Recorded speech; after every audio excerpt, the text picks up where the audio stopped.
Welcome home. We are WNST, AM 1570, Towson, Baltimore. We are Baltimore Positive, positively taking the Maryland Crab Cake Tour back out for the Memorial Day holiday. We're going to be in Catonsville. Going to be rocking my very first Fadley's Crab Cake in the county. I'm going to be over in Catonsville and the where life is great in the 21228. We will have the Maryland Treasure scratch offs to give away. Feels like a little piece of boardwalk here, or maybe we can just cross the Bay Bridge and then we could go through Blackwater to get to the boardwalk and I don't know, see the horses once we get there. So all of it's brought to you by the Maryland Lottery, as including our friends at Farnan and Durham, or the Comfort People. As it gets to be 92 on Tuesday, you will need your Comfort People, 410-367-7777. And of course, GBMC, keeping me alive and well. You can tell my doctor that I'm making the lifestyle changes necessary. I've passed on French fries twice this week, but I'm going to Vegas and I'm going to eat pizza. We are doing lots of political conversations. I had Sarah David on last week, who was running for Baltimore County State's Attorney. I had Baltimore City State's Attorney Ivan Bates on. I've been tracking him down for about 9 months now. I saw him at Fadley's. And Lauren Lipscomb is also a Democrat running for Baltimore County State's Attorney, and I think it becomes alphabet soup, and I'm always trying to schoolhouse rock everyone out there about all this seventh grade civics stuff that when Mr. Schlee was teaching us, or when Miss Simpkins was teaching me about manifest destiny over at Hollibird, then junior high in East Baltimore County, that I took it all to heart, and I am doing my good part as a citizen and FCC owner to try to talk to people around here about how we make our county, our city, our region, our community better. That's really at the heart of what Baltimore Positive is, including bitching about the Orioles and Ravens when necessary. Lauren, a pleasure to have you on. I know you're a barrister here in Baltimore. It says prosecutor, Lipscomb, so I know, you're coming from the side of you want to put the bad guys away, and I always tip my cap to everybody that does the important work that you do every day. So, and also the whole Teddy Roosevelt thing about getting in and being a part of like the whole process. Anyone who's a candidate is welcome here to come on and talk about making the county better. So good day to you. How are you? Good. Thank you. Thank you so much for having me. Well, I've been up on the website and I see that you stepped forward here as a political candidate into a role where, and I talked to Sarah David, another one of the folks a couple weeks ago at Peach John's, told me we've only had two Baltimore County State's attorneys since like 1976. I was born in the city right over the line. It's at now Church Home Hospital. But I mean, I was raised in Baltimore County, educated in Baltimore County, went to Baltimore County before they called it BBCC. It was Dundalk Community College I went to, and I own property, live, vote. I'm all that in Baltimore County. I was kind of shocked to hear that, like that we have not had a whole lot of change in the the judicial side of things in our county in on 50 years. That's crazy. That's right. That's absolutely right. It's I would agree that it's crazy. We have and I think that what ends up happening is that the county ends up suffering because the criminal justice system really is like any other system or organization of a community of people, in that there are improvements over the years, and there is the potential for an office, a prosecution office, just like any other system, like a hospital or aviation or any other system. There's a potential for that system to grow stale if you have the same person at the helm year after year. And it's interesting, actually, taking it back before Sandy O'Connor, who was elected in 1975 and was sworn in 1976. But before her, the county had actually faced quite a bit of scandal related to the Baltimore County State's Attorney's Office. And I wonder, and this is only my speculation, but I wonder if the exhaustion from the scandal that had been rocking the office prior to her election is maybe perhaps part of the reason why the county just kind of sat tight for years, for several years. There was a prosecutor by the name of Sam Green who was at the helm of the Baltimore County State's Attorney's Office in the late 60s. And all of a sudden it broke that that he had been operating the state's attorney's office basically almost like a harem, where he had been objectifying women and hiring women who were not qualified for the job and having them work in roles that were not necessarily within their skill set. And the Baltimore Sun broke that story. Look it up. It's Sam Green. If you just Google Sam Green and Baltimore Sun, you'll come across that kind of splashy uh, splashy Well, reign of the Baltimore state. County, begat Agnew, went right to the White House, and the Yes, Watergate. So, like, you know, I had a exactly. scandalous childhood here. I mean, I had to pay attention to politics because, like, my dad paid attention to it, and and I Yes. think that's where we all come at it honest. The late great Ted Venetoulis, who was great friends with my friends at Costas in the Greek community. I campaigned for John Coulahan when I was 7 years old, and literally in that election, with my dad, because my dad supported John Coulahan, Lion of Halethorpe. So we had a sign out on the lawn when I was a little boy. We were that, my dad on election day, we were out pamphleting and doing the things. Mhm. Now, I almost became a political candidate to door knock. So I say I don't door knock. I sort of do what I do here, which is ask people. And I guess at the root of this, you're a lifelong attorney, prosecutor. What Mhm. turned the switch? I mean, you're a mother, you're a wife. I mean, you're busy. You Oh got yeah. things going on. You're not, you've been doing this a while. What turned the switch for you to say, all right, we need change, and I'm the right person to throw my hat in the ring and be a part of this? Absolutely. And you had my boss on yesterday. And so I'm actually on my fourth state's attorney in Baltimore City State's Attorney's Office. But really taking back in terms of my experience, you are absolutely correct. I'm a veteran criminal prosecutor. I have prosecuted thousands of cases over my tenure in the Baltimore City State's Attorney's Office. We have an office that is about 400 employees. I currently work for State's Attorney Ivan Bates in Baltimore City. And what I will say is that the reality of the 2022 election is what piqued my attention. I absolutely am. I'm a mission focused veteran prosecutor, mission focused prosecutor. I know how to prosecute. I live in Baltimore County. I've lived in Baltimore County now for probably I would say the better part of my life, more than half of my life at this point. My parents actually came; they're from New York, but they settled here in Maryland, and specifically in Columbia, Maryland, because of the Jim Rouse's dream of it being a welcoming community for people of color. And so, as a Black female, that was very important for my parents to settle in Columbia specifically, So so you that they were had. sort of raised in Columbia then, in Howard I County. was. I was absolutely, and asking my 83-year-old dad, he will tell you it was because of Jim Rouse. It was that was not a friendly time period, as you can imagine, and so, and I actually in middle school, my parents transferred me to school up here in Baltimore County. So that was in 1985.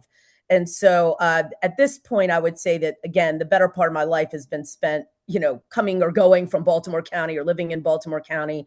And then my husband, his family is just down home, Baltimore County. They've been here since the 1940s, operated a chain of grocery stores across Baltimore County, as well as a chain of car washes. His grandfather was the founding member of Bonnie View Country Club. His late grandfather, and that was a country club that was specifically designed to combat, to offer a welcoming place for country clubs that were historically discriminatory. So, at any rate, so that's just kind of a little bit about my background in terms of just on the personal side. But you've And worked in the city for a long time, right? I have. But before I move on to that, I will say my husband is an avid Ravens fan. And so I'm going to have to mention that and I'm not sure how much of this is true, Nestor, okay? But he claims that he was watching on Reisterstown Road as the Ravens were moved out of town. It was a snowy night, as I It was remember, a March snowy night. 28th, 1984. It was a Yes. snowy night. And I say to him, you were too young for your parents to allow you to be standing on Reisterstown Road. And I saw my dad cry twice in his life, and it was one time was that morning when the Colts yeah, left Baltimore in 1984. So, by the yes. way, the Ravens opened the season against the Indianapolis Colts in September. Lauren Lipscomb is our guest. She is a candidate for state's attorney in Baltimore county.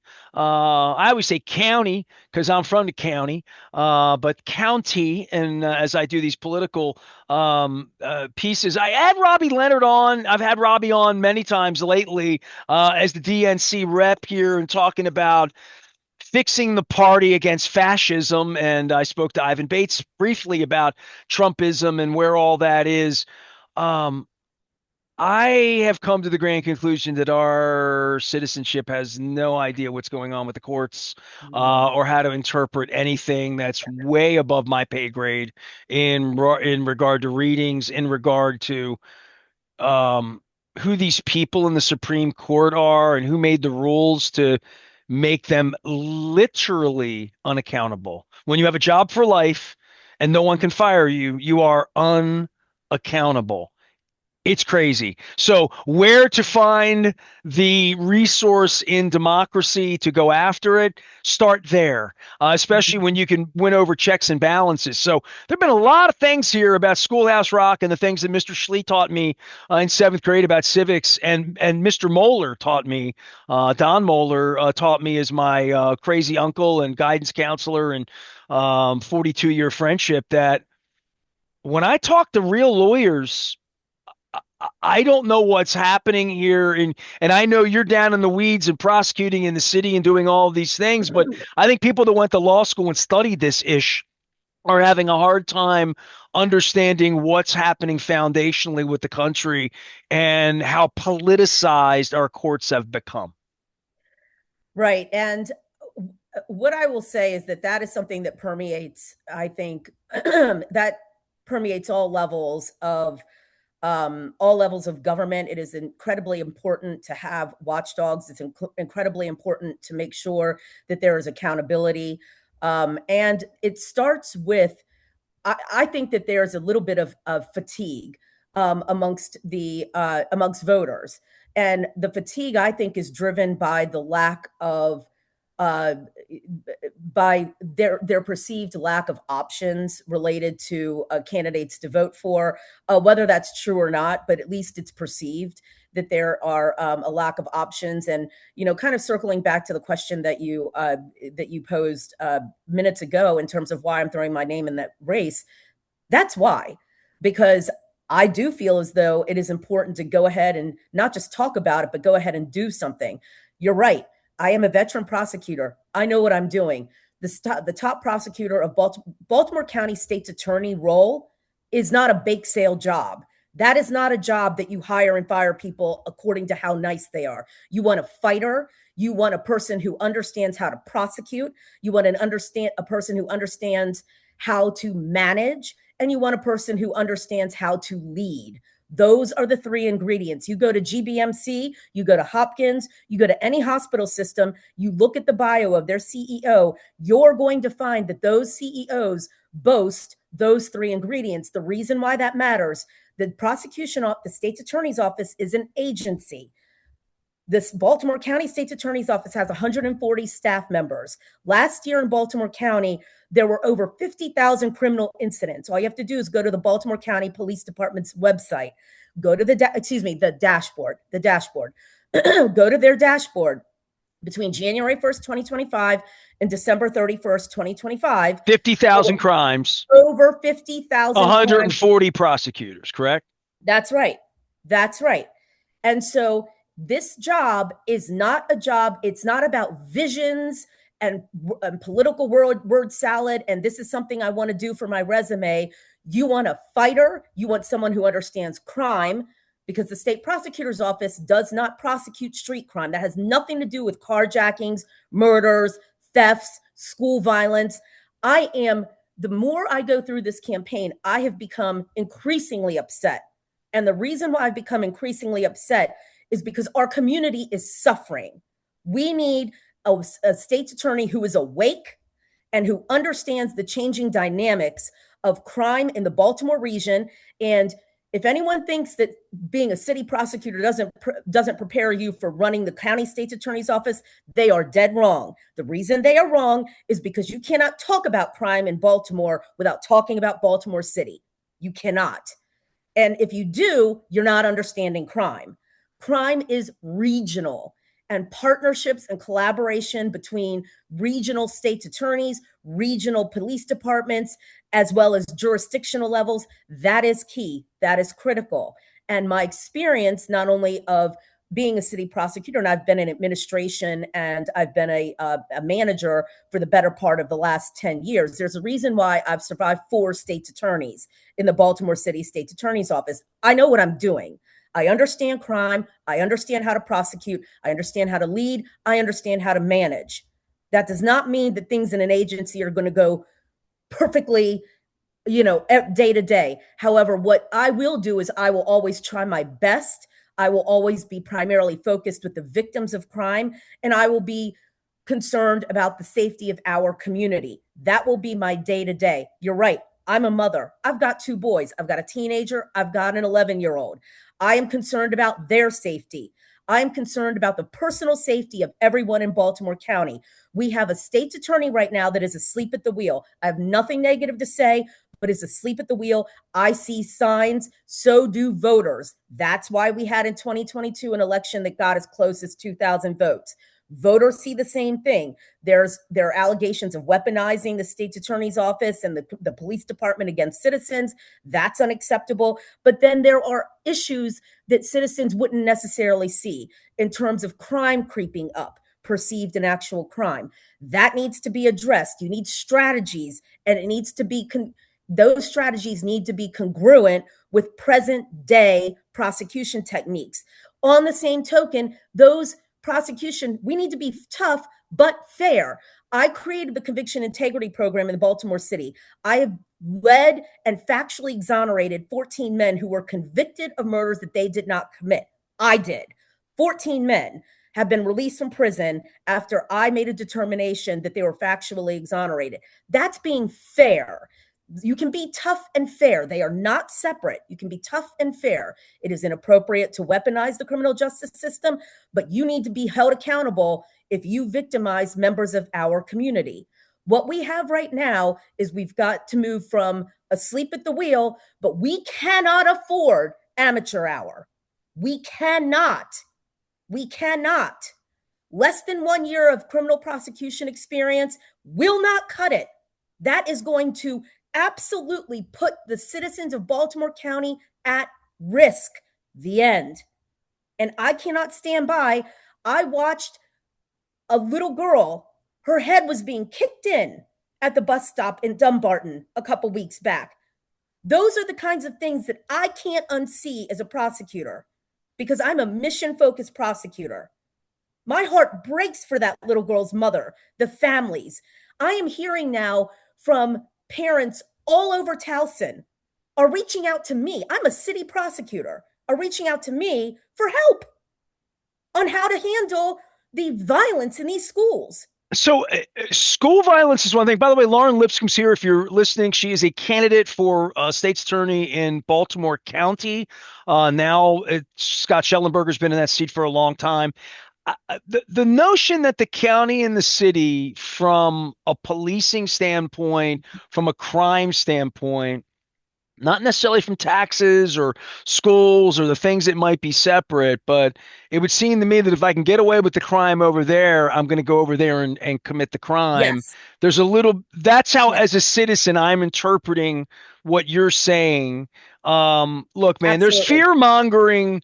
You're a Democrat. There's plenty of fear mongering Yes. on the other side of the aisle and Fox 45. And, I'm Baltimore positive, Towson, Baltimore. My radio station's a Towson radio. We used to be WTOW, for crying out loud. So I'm a county business. And when people bag on Towson or Dundalk or Catonsville, I think it affects all of us, and White Marsh is included in that. And, killing the red line years ago, these things that happen that would link the county and the city together. And I live in the county. I'm not going back to Camden Yards anymore. I'm not going to a concert downtown, or I'm not going to the harbor. That whole us against them part of city and county has been something at the heart of me being a city resident for 19 years, but being sort of a county guy and a county business owner for 35 years now.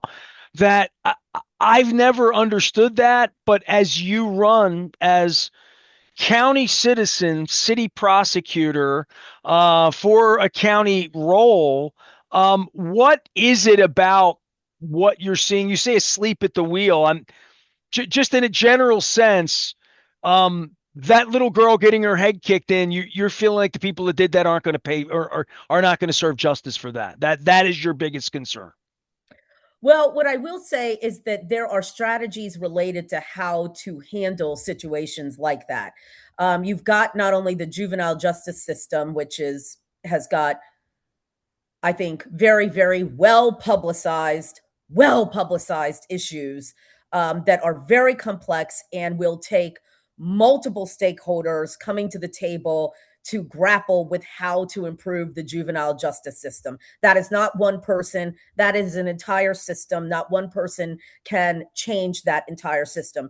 So, what I am concerned about, I'm concerned about community engagement in Baltimore County. One of the things that is really apparent to me in the aftermath of that situation is that there is a missing piece of community engagement between the state's attorney's office and the community that we serve. And I'm a public servant, even though I work in the city. The entire community, I serve the entire community. Our cases bleed over. There are so many overlap cases between, and what I mean by that is we have cases in the city. Somebody goes out and commits a carjacking, let's say in the city. They could be on county probation, Baltimore County probation, or they go out to Baltimore County and commit a carjacking. They could be on city probation. The rap sheets of criminal activity, the criminal offenders, those go across county lines. The end.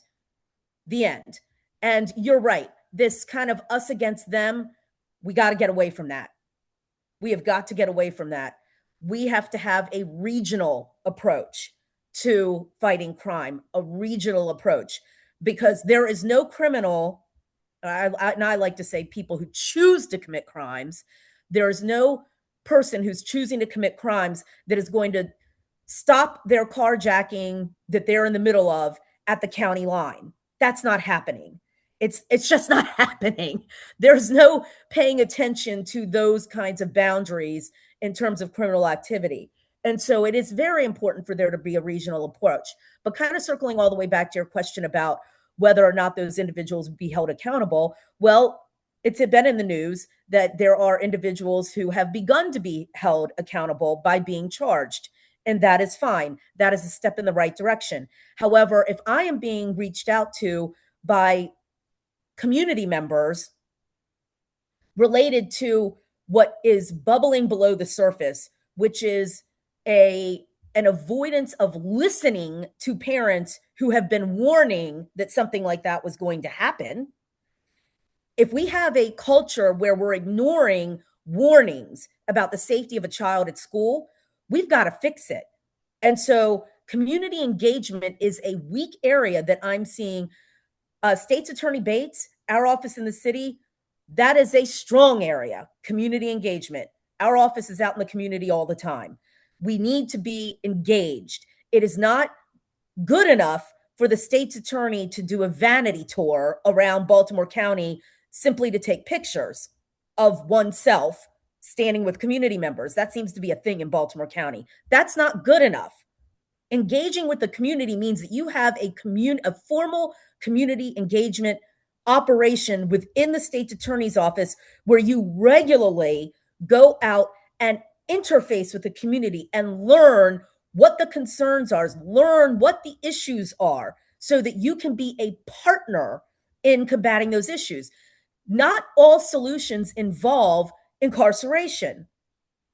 Not all solutions involve incarceration. I'm a tough prosecutor. I'm going to hold you accountable. But if there are ways for me to keep you out of the system, I'm going to do that. Because I'm more than happy to be put out of a job. That'd be fine. That would be great. But community engagement, I see as a weak area. Within community engagement would be victims' rights. Victims' rights. When you have families that are impacted by violent crime, it is essential that the state's attorney's office be a partner and a guide through the criminal justice system. It is just essential. And that is from the beginning of the contact Well, with the you get criminal. robbed, you've already been a victim. Now Exactly.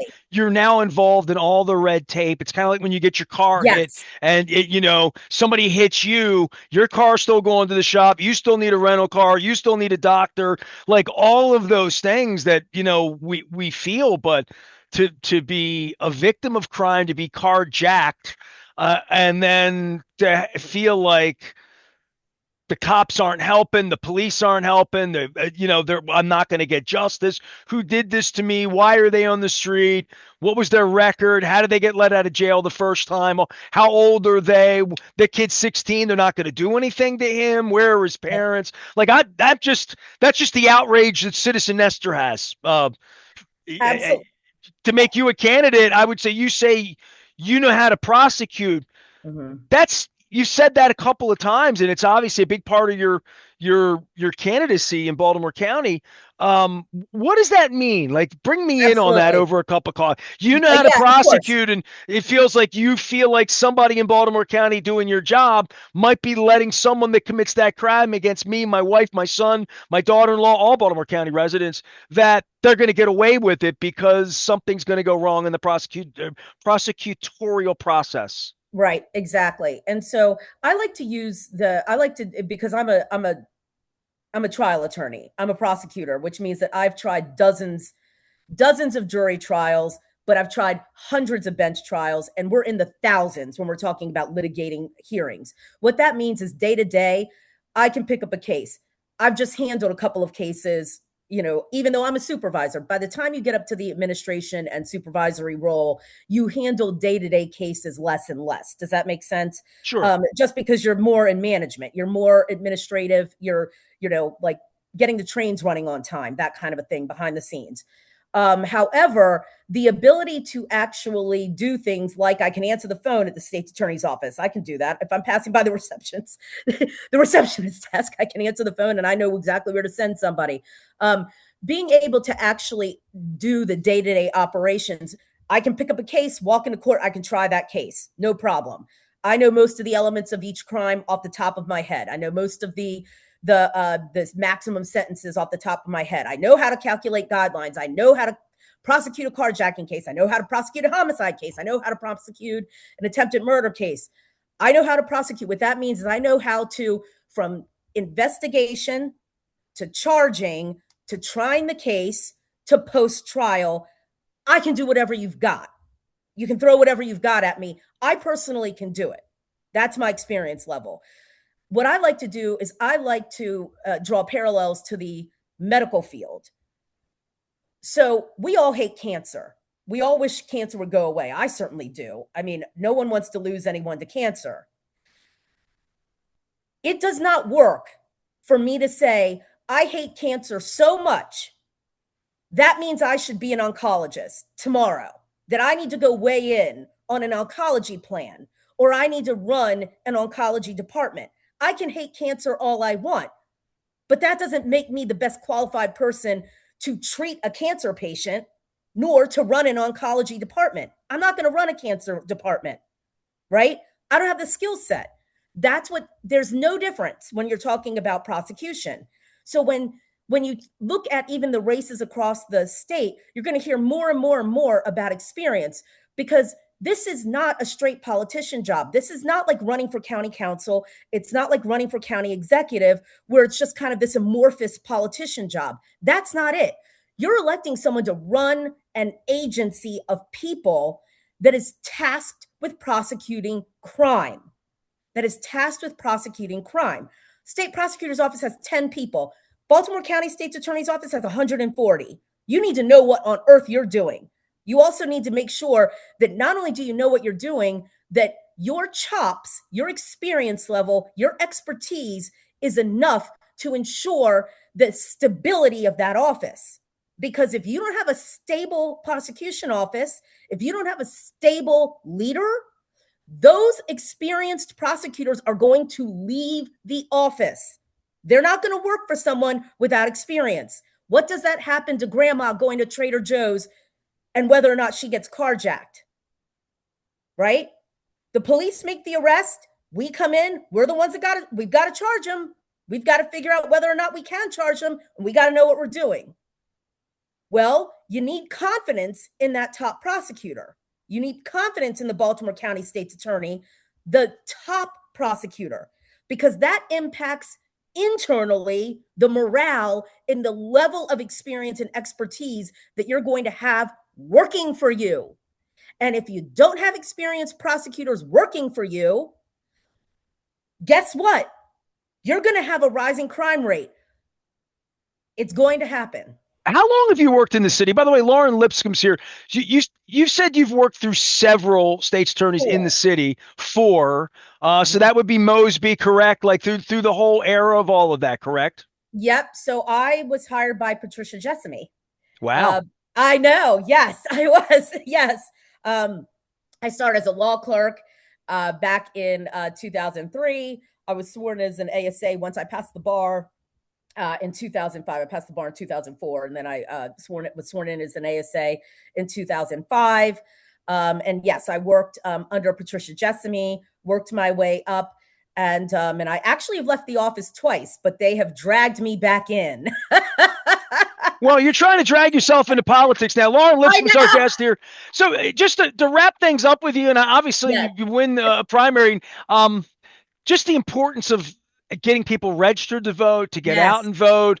The guy who's running the country is a fascist and a racist who doesn't want you to vote and wants to take rights away from women, from people yes. of color. You're right. So You're on right. and on and on. I can go through that, but it feels to me like your level of experience to throw your hat in the ring in the county, being a city person, having worked through all of this. Clearly your passion jumps through at what you're doing. What does the county lack at this point to just wrap a bow on this? If someone votes for you, why would you vote for you? Because you're getting a new approach and you're getting experience. Your personal safety is not going to be put at risk this time. Last time in 2022, I understand Baltimore County voters were a little apprehensive. They are ready. I'm ready. I'm a super voter. um, I'm ready for a new approach, but we cannot sacrifice experience. And so we need new strategies. We need to catch up with present times. On the same token, we've got to be fair. Voting for Lauren Lipscomb means that you are getting an experienced prosecutor who's going to put victims first, our community first, and we are going to get things under control in Baltimore County. Look, if you're www.prosecutorlipscomb.com. prosecutorlipscomb.com. I want to let you get back because like you're doing really important work. I don't hold you like you're holding the bad guys accountable in Baltimore City right now. So keep up the good work. I do appreciate you doing that work as someone who's been a juror on some things in Baltimore Yeah. City over my course of time and living in the city, as well as, and I do mean this when people reach out to me, have a few county council people that want to come on or whatever. I did sports radio and gummed up Angelos and Bisciotti and the Models and all of that for all those years. And I during COVID, I came to the real very, very clear clarity that keeping business and keeping the trains running on time and who's running our government is a big, big part of what we do here. Certainly Yes. for being a city resident for a long time as well, in regard to my real estate, in regard to living at the harbor. So we're all in it together. And I Yeah. congratulate you and every other candidate on both sides of the ticket, Democrat, Republican, Independent, wherever you are, for throwing your hat in the ring, because I think it's very admirable at this point in American democracy to get involved. So I commend you. Thank you so much for having me. This was great. I loved spending my morning here with you. Go Thank you. back to work and put the bad Yeah, I'm guys in going to go back jail. to work. Lauren Lipscomb is a citizen of Baltimore County and a Baltimore City prosecutor. We had Ivan Bates on too. You can hear that if you want to hear Sarah David. You can hear that if you want to hear any of my old chats. I'm trying to get but Brian Frosch has been on with me recently. So Yes. yeah, so I'm trying to put people on to talk about this because of what I'm seeing with the courts, what I'm seeing with the Supreme Court, job for life. Who didn't see a problem with that? Anyway, we're going to be doing the Maryland Crab Cake Tour next week in Catonsville. Life is Great in the 21228. It is at the Fishmonger's Daughter. It is the new joint that the Fadley's family owns and runs. I had them on, Nancy and Damie, on last week from Fadley's down at Lexington Market. Luke's running around with the Ravens schedule. The Orioles are running around Tampa as well as trying to get home next week. We will have our scratch-offs in the Maryland Lottery as well as support from our friends at GBMC and the Comfort Guys at Farnan and Dermer. I am Nestor. We are WNST, AM 1570, Towson, Baltimore, and we never stop talking Baltimore positive and politics and get yourself registered and voting. So make sure you do that. June 23, mark it down. Be a part of the American process. It's important.